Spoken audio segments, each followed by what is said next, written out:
Hello everyone and welcome back again. Hope you've all been keeping well.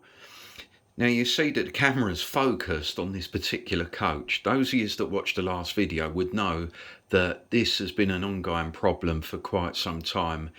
It doesn't matter what I've been doing to these Network Southeast coaches, I just can't get them to run. Every time they hit a bend, that same bend as well, it's the bend over this way, the one just behind where the scenic break is, they derail. It doesn't matter what I've tried to do. I've had some really good suggestions. It was almost like an essay from John Warner at Piccadilly, come up with a lot of ideas, and I'm really grateful for that. Before I tried all those ideas, I did try one from a suggestion I got from Susanna. And I'd like to thank her as well, because her one, out of all those suggestions, actually worked. And to be honest, if you're listening, Susanna, I wasn't that sure it was what you said it was. But let me explain. She did say to me, Lee, have you checked the track? Meaning actually checked it with a spirit level. Now, after stripping down wheels and changing wheels, changing bogies, I know that Kev at Medway Peninsula, he changed these bogies over on some of these coaches that kept derailing, and it actually worked for him. So I thought, well, it should work for me. I can't see any difference. Completely different wheel set, different bogies, and yet the same thing kept happening again and again and again, kept derailing.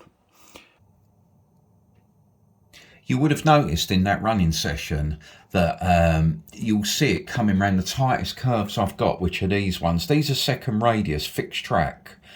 I checked the track over and over and over again. I just couldn't find any faults. Every single coach ran perfectly with it, except this is where Susanna's suggestion came in. So I'm not going to pull all this apart, but basically over here somewhere, just as the fixed track joins this straight track here, what was happening, it was going round the curve, and I'll show you on this piece here because I don't want to take all the station apart. Now basically what was happening is when I did put a level on there, even though when we looked down at eyesight it looked perfect, but when I put a level on it, this this back rail was actually raised slightly higher than this one here, than this inner one, but over on that corner. I would say it was ever so slight, but what was happening as the coach was coming over, the inner wheels was actually lifting off the track, which means it was a free wheel. It had nothing to run on, and it was running straight across the curve and derailing. And I couldn't see it with eyesight. Even if I could, mind you, my eyes are bad, but even if I could have seen it, it was ever so slight. I mean, it was minute. So again, I just want to say thanks, Susanna, for that one, and also thank John, because he really was helpful. He gave me almost like an essay, like I said.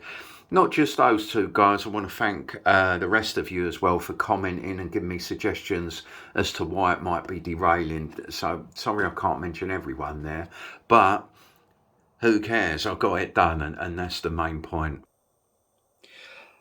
I've only just stopped the trains running to do that little couple of minutes of filming just there, and I want you to see just here that the Hornby Elite now has been running for an hour and 45 minutes. I've been recording now for just over 6 minutes, so take 6 minutes off that. Let's just say it's been running over an hour and a half. In that hour and a half, let's get the class 37 out of shot. In that hour and a half, these coaches didn't derail once. Not a single judder, not a uncoupling, nothing. They run absolutely perfect. That's why I was giving you a couple of minutes of it actually running, along with some other trains, just so that you can see for yourself how it negotiates the bends. It doesn't jump, it doesn't crunch, click, nothing. So yeah, so thanks again guys for that. and they're fixed. And the good thing about it is they're such lovely coaches as well. It's the colour, it's everything about them. I just really like them. So yeah, cheers for that. And now for the downer. This thing. There was always something about this when I built it that I didn't like. The window frames are dodgy. The sizing's dodgy. These other, we call them in Brickland soldier bricks. They look dodgy. I just never really liked it. I was never happy with it, and I'm never really happy with a lot of things I do. I think it's because I sit there staring at it too much, and then I find faults with it. But this part, I'm not happy with it. There's just something wrong with it, and I just cannot put my finger on it. Apart from these, what I think are dodgy windows. This section come out lovely. I'm really pleased with that section. It's great, but it's not great, and nor is that. It's actually got a massive problem. And there it is. Those of you with a keen eye would see that that station, well, this station here, is totally unrealistic with its scale. Look at the size of that door. Look at the size of that figure compared to the windows. This figure, although it's not a Hornby figure, it is a 21mm figure. Now that is completely out of scale. It's not right. And it's a shame. I put so much work into this. It's just not right. Another thing I don't really like about it as well, I don't like the brick. I don't know if it's because, again, I did the brick, but I just don't like it. It don't look right. I don't know if it looks plastic or what, but it's the windows, the brick, and now the scales. Finally, you know, it's the final nail in the coffin for it. It's gonna go. I can't cut it down because of the windows. If I try and cut it down any further to somehow lower the building, it just ain't gonna look right. The windows are just way too big on the thing. Another thing that's not in proportion as well, this station building was done completely out of photographs off the internet. As we know, photographs, they can sort of distort images. So I was copying it on this sort of an angle. Yeah. So they're the sort of photograph angles that I got. I was getting them on that angle, and I was also getting them on this angle as well, which is fine. It showed everything, but again, it's still not in scale. This part of the building, let's move her out of the way. This part of the building here, it's not in proportion either. From this corner to this corner, it should be roughly that sort of wide. Okay, it's got a lower apex on it, and it's more blown outwards. It's a lot wider than that, where my one is tall, it's skinny. Problem is, too tall. So I'm just going to show you another example.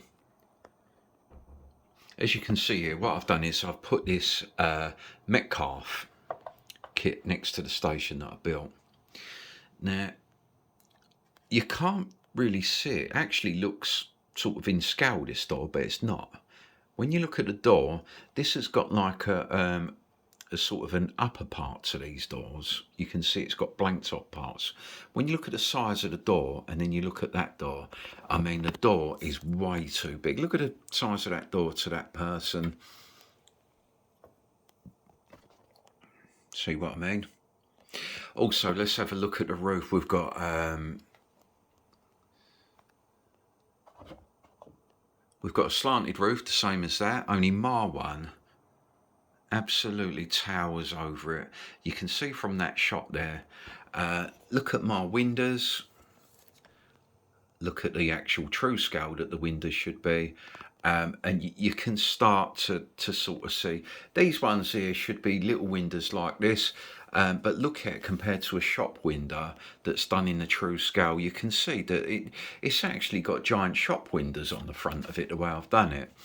Another thing, what I've done here, I've took two low relief sort of shops. Yeah, I've got that one. Just stuck them together to make sort of a full a full width building. You can see again my one bulges out. Now I wasn't too sure about the sort of depth of this building, but when you look at the Metcalfe one, it actually looks a little bit more decent. Look at the actual scale of the trains to the building as well. If we look at the Metcalfe one and look at that train, let's get that out of the way. Now look at the trains to my building. It absolutely towers over the trains. It makes the trains look like the trains are not in scale. Yeah. Let's have a look. Some of you will remember this one from the old layout. The old Hornby station building that I sort of done my own take on it. Let's have a look at the doorways. Doorways look pretty good. Windows, everything looks fine. Yeah. Now, I don't know how to do this, sorry about this. But right, now look.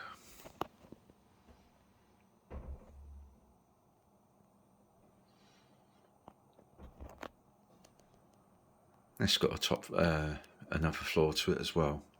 So it's got a ground floor and a first floor. That's got a ground floor and a first floor. Look at the size of them. Massive difference. So, what am I going to do about it? What I'm going to do about it is I've already started doing something about it. I'm not great with this sort of stuff. I'm not great with scratch building. I'm new to it. So I don't like the brick. It was a nightmare to try and cut these windows and to get them straight and in proportion. Blisters on my fingers, the works. It was just a nightmare. So what I've done, I've gone for some brick card. I don't really like card. Can you all going, oh, you always moan about card. You don't like card. But I feel like I've got no choice at the moment. I'm going to use it. Well, I'm going to use it until my skills build up with a scratch building. Then I might have a go with this plastic stuff again. I'd like to keep the roof. I'm going to keep the chimneys and try and sort of recycle them, if you like. But yeah, I'm going to have a go with this stuff. And just try and do it as neat as I can without looking too cartoony, like I think a lot of Metcalfe kits do look. Alright, so what I'll be doing in the next video, you're going to see what I'm going to do with this station. The station's going to go. I'm not having that. I don't like it. And you'll see a newer version of it being built. Once I've got the brick card and I've got all the materials, not only can it'll be quicker to build it as well, because it'll be easier to build. Oh, and by the way, the windows as well. I've actually ordered from Smart Models actual windows that are suitable for this type of building. So it's going to have pre-molded windows as well. So they're all going to match. The panes are going to match, and hopefully it's going to look something like that. Only it don't look like it's out of a cartoon. Yeah. I do like the way the brick's got the different colours and it looks like brickwork. I'll weather it in anyway, and so there you go. But once I do that, it means it's going to be a lot easier for me to start working over here. They're not staying there, by the way. That's just chuck there because I was measuring stuff. To build the big famous, it is famous at Upminster as well. It's a well-known signal box. It's this great big ugly signal box that goes there.